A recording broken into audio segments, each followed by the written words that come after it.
Good morning students. आज हम करेंगे second lecture of partial differential equation. First lecture में हमने की थी formation of partial differential equation कि आपको डिफरेंशियल इक्वेशन बनानी कैसे है।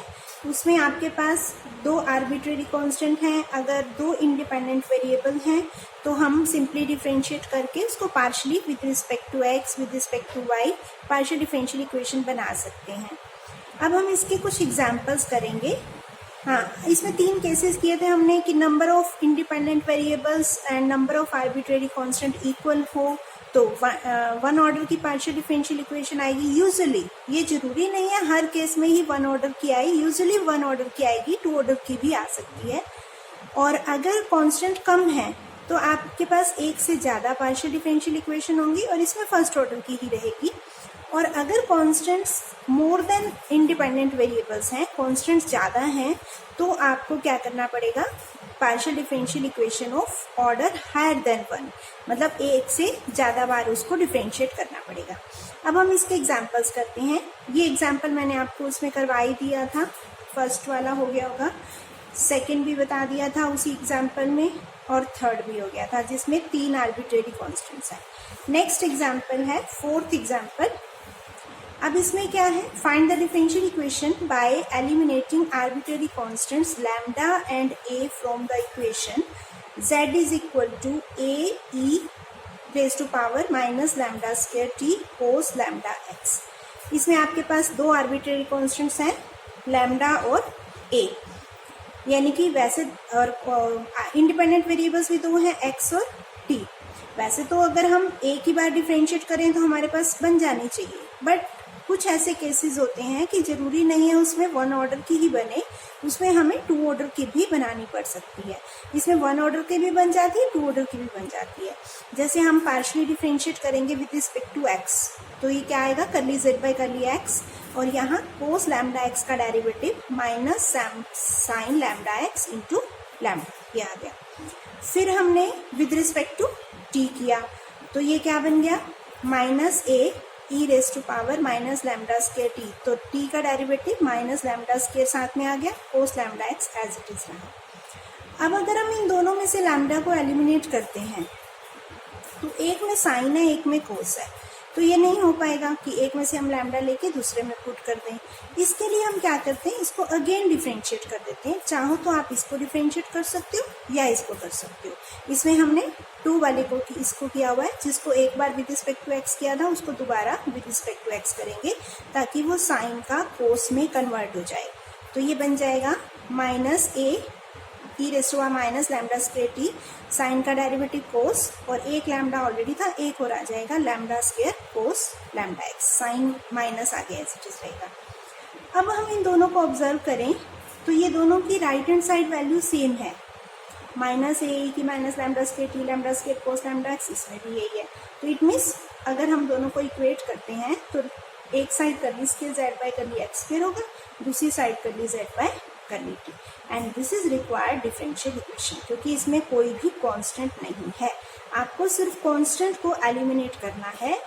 आंसर एक्स वाई जेड, जैसे इसमें एक्स टी है तो एक्स टी जेड, जेड के पार्शियल डेरिवेटिव्स कुछ भी आ सकते हैं। अब हम आते हैं नेक्स्ट एग्जाम्पल पे।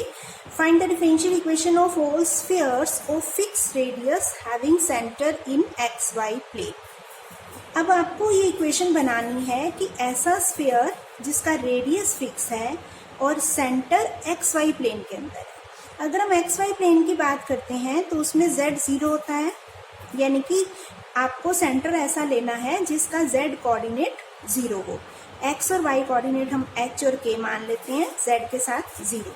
तो इक्वेशन होती है जैसे x minus H square Y minus K square Z minus जो भी होगा कोऑर्डिनेट, बट यहाँ 0 है इसलिए खाली z स्क्वायर रहेगा, equal to R square. R क्या है, फिक्स रेडियस। वैसे हम ऐसा क्वेश्चन पीछे कर चुके हैं, आपको करवाया था लैम्डा वाला में, इक्वल टू लैम्डा स्क्वायर था, सेम ऐसा ही बनेगा।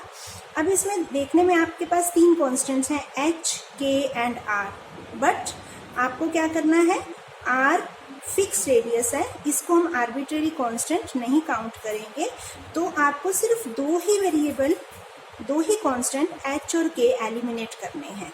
यानी कि एक बार विद रिस्पेक्ट टू एक्स करेंगे एक्स माइनस एच की वैल्यू आ जाएगी, फिर विद रिस्पेक्ट टू वाई करेंगे वाई माइनस के की वैल्यू आ जाएगी यहाँ से, और ये वैल्यूज़ वापस उसमें फर्स्ट इक्वेशन में पुट कर देंगे तो आंसर आ जाएगा this is partial differential equation.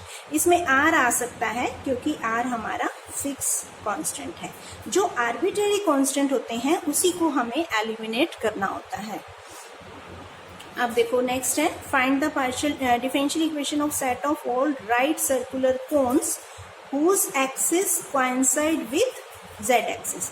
तो यहाँ आपको क्या करना है, एक कोन की इक्वेशन लेनी है जिसकी एक्सिस जेड एक्सिस को कोइंसाइड कर रही है।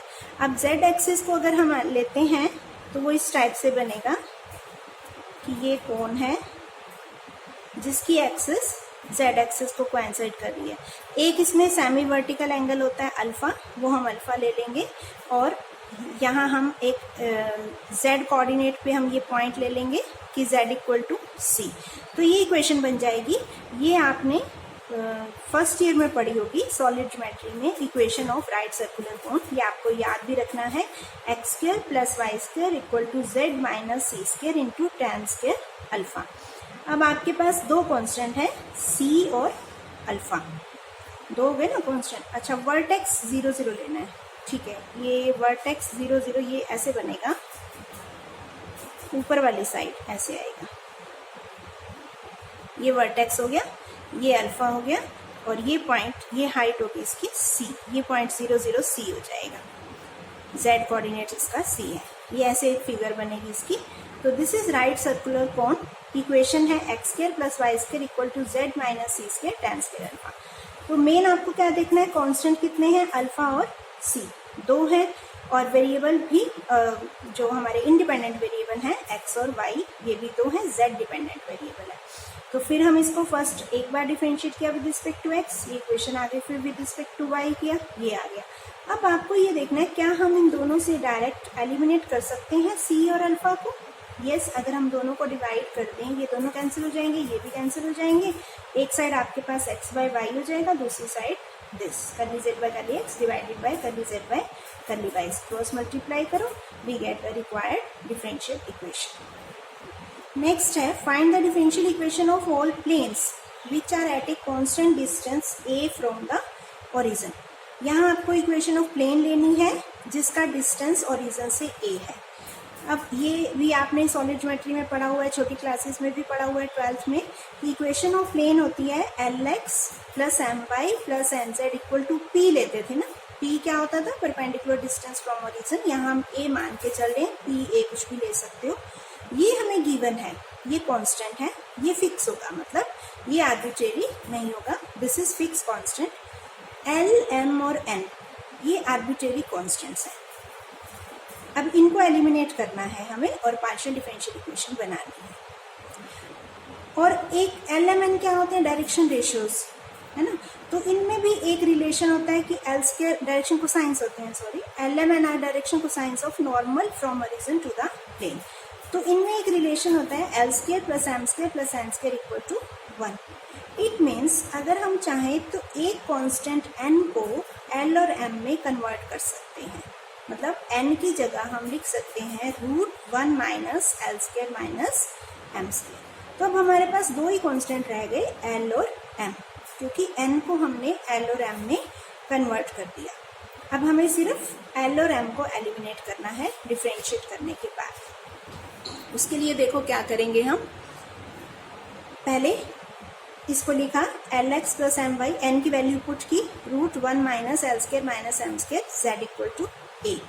फिर डिफरेंशिएट किया with respect to x, l plus this curly z by curly x equal to 0। फिर विद रिस्पेक्ट टू वाई किया एम प्लस ये एज इट इज रहेगा curly z by curly y 0। अब आपके पास ये दो इक्वेशंस हैं, इन दोनों में से आपको एल और एम की वैल्यू निकाल के इसमें पुट करनी है। अब डायरेक्ट देखा जाए तो हम यहाँ से एल और एम नहीं निकाल सकते, तो क्या करेंगे हम, पहले एल और एम की वैल्यूज निकाल के स्क्वेयरिंग करके ऐड कर देंगे। उससे क्या होगा, L square plus M square में आ जाएगी इक्वेशन।